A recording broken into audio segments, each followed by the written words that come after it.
There's a Gunning Fog Index, which is an algorithm to determine how complicated your writing is.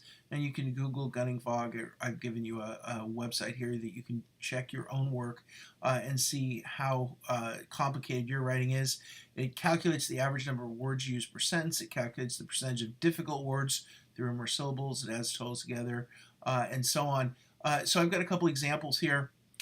First of all, the typical scores: TV Guides, Bible, Mark Twain's 6, Reader's Digest is 8, most popular novels are 8 to 10, Time Newsweek's 10, New Wall Street Journal's 11, the Times Guardian's 14, academic papers are 20, and then the author of this makes a couple of jokes that government sites can get away with over 20 because you can't ignore them, and over 30 is the government's covering something up, which are the author of this particular thing that I stole the index from found that funny. I'm not sure I found that funny, but nevertheless, the more complicated it is, the more you might think. The reason I leave it in here is because the more complicated it is, the more obfuscating it is. Maybe they are trying to cover something up. So that's a critical thinking point, perhaps.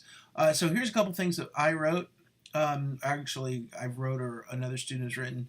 This first one is a 16.7.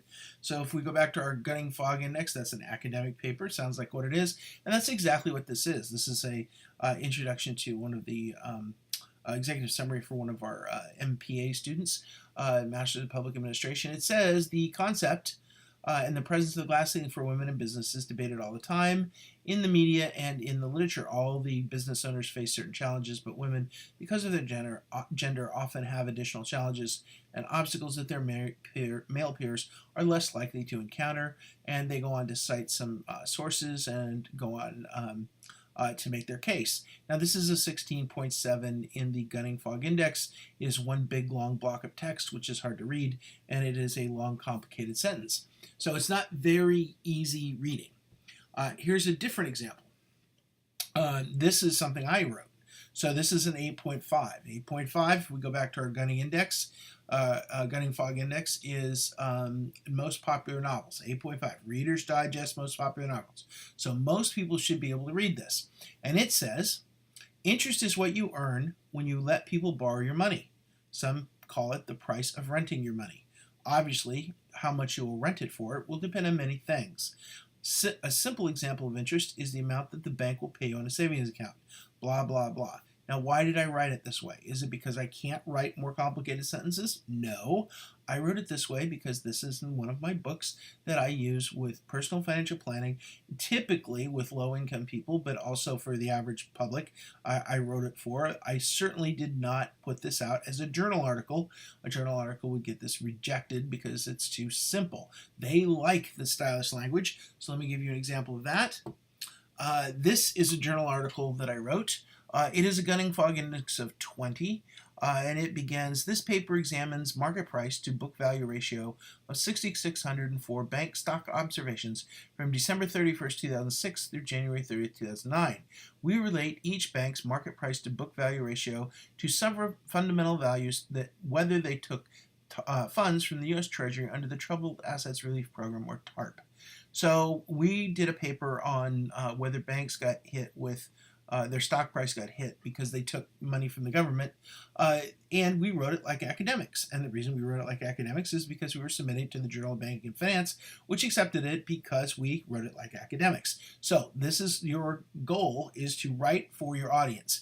Is your audience the general public, or is your audience the academics? And clearly, when you're conducting business, your audience, you're going to know who they are and the way they want to write and what will impact them the most.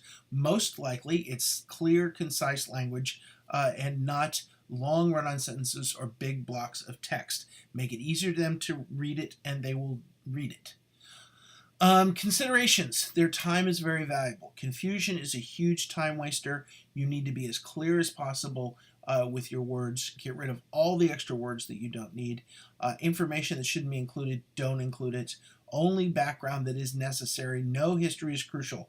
unless it's crucial. So clearly, if you're inside a company, do not go back into the company history. Everyone works there, knows the company history, and if they don't, they shouldn't. So here's the rule of thumb. If you would miss your child's big event, if you would miss your child's soccer game to read this, go ahead and put it in.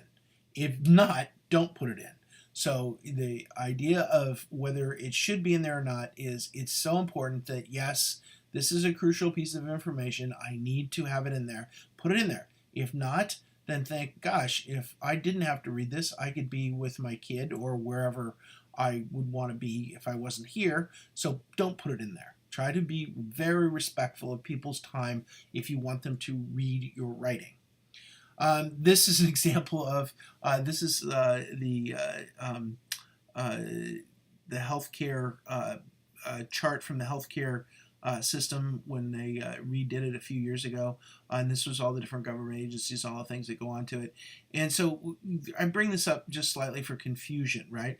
There's no easy way to describe this. So they've tried to describe it here, which clearly doesn't work at all. There's no easy way to see this. So when you're thinking about your writing, confusion is a killer. It needs to be much more simple than this. And of course, nobody really completely understands our healthcare system anyway, so I bring that up. There's plenty of other examples of confusion out there, but this is one that caught my attention.